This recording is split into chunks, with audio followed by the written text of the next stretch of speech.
Shall we resort to entreaty or humble supplication? What terms shall we find which have not been already exhausted? Let us not, I beseech you, sir, let us not deceive ourselves any longer. We have done everything that could be done to avert this storm which is now coming on. We have petitioned. We have remonstrated. We have supplicated. We have prostrated ourselves before the throne and implored its interposition to arrest the tyrannical hands of the ministry and parliament. Our petitions have been slighted. Our remonstrances have produced additional violence and insult. Our supplications have been disregarded. We have been spurned with contempt from the foot of the throne. In vain after these things may we indulge the fond hope of peace and reconciliation. There is no longer any room for hope. If we wish to be free, if we mean to preserve unviolated these inestimable privileges for which we have been so long contending, if we mean not basely to abandon the noble struggle in which we have been for so long engaged, and which we have pledged ourselves never to abandon until the glorious object of our contest has been obtained, then we must fight. I repeat that, we must fight. An appeal to arms and to the God of hosts is all that is left us. They tell us that we are weak, unable to cope with so formidable an adversary. But when shall we be stronger? Will it be next week? Will it be next month? Will it be next year? Will it be when we are totally disarmed and a British guard is stationed at every house? Shall we gather strength by irresolution and inaction? Shall we acquire the means of effectual resistance by lying supinely on our backs while hugging that delusive phantom of hope, until our enemies shall have bound us hand and foot? Sir, we are not weak if we make proper use of the means which the God of nature hath placed in our powers. 3 millions of men, armed in the holy cause of liberty, and in such a nation as that which we possess. These men are invincible against any force the enemy shall send against us. Besides, sir, we shall not fight our battles alone. There is a just God who presides over the destinies of the nations, and he will raise up friends to fight our battles for us. The battle, sir, is not to the strong alone. It is to the vigilant, the active, the brave. Besides, if we were base enough to desire it, it is now too late to retire from this contest. There is no retreat, but in submission and slavery. Our chains are already forged. Their clanking can be heard on the plains of Boston. The war is inevitable. Let it come. I repeat that. Let it come. It is in vain to extenuate the matter. Gentlemen may cry, peace, peace, but there is no peace. The next gale that sweeps from the north will bring with it the clash of resounding arms. Our brethren are already in the field. Why stand we here idle? What is it that gentlemen wish? What would they have? Is life so dear? Is peace so sweet as to be purchased at the price of chains and slavery?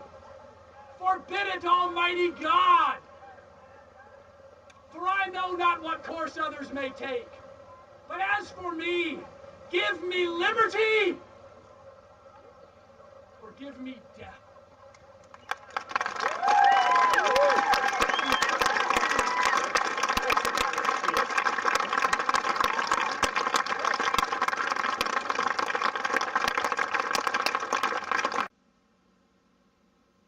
So, did you enjoy the video? Also, as you may not have known, as as you not may have known, he made an extension to the original speech, such as we are having the same situation today as we did before we went to war against the British Empire because they tried to take over America, when in reality we wanted to be an independent country. So here's the video for that, and was not taken by me but by someone else, which I will keep anonymous unless he wants to say his name, and I will keep him anonymous for protection.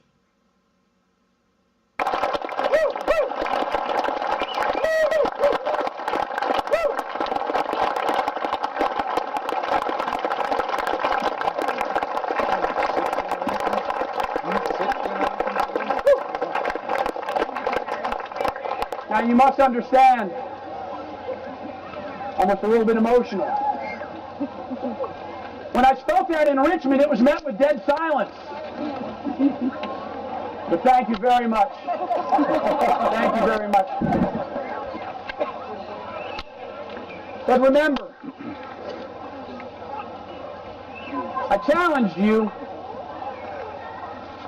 because that speech is for us today.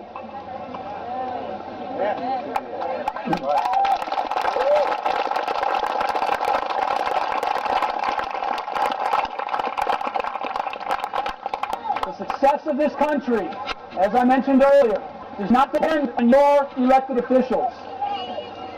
It is dependent upon you as you elect your officials, as you remain vigilant and active and courageous in the face of those who want to take away your freedoms.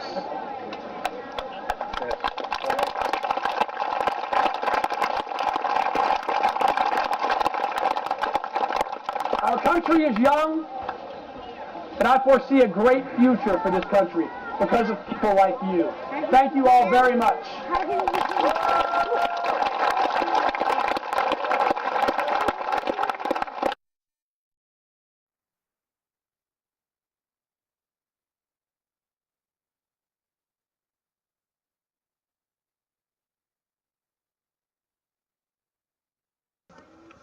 When I spoke that in Richmond, it was met with dead silence. Thank you very much. Thank you very much. But remember, I challenged you because that speech is for us today. Amen.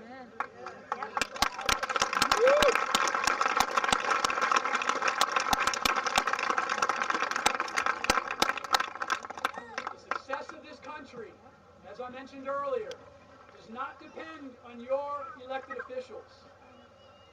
It is dependent upon you as you elect your officials, as you remain vigilant and active and courageous in the face of those who want to take away your freedoms.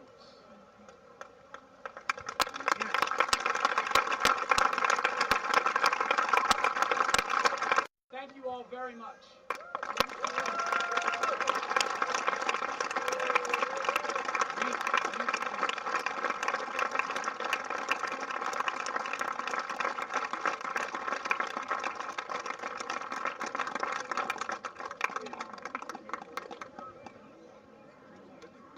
Thank you, Pastor Kelly, and remember he's over here. If you would like to have a chance to take the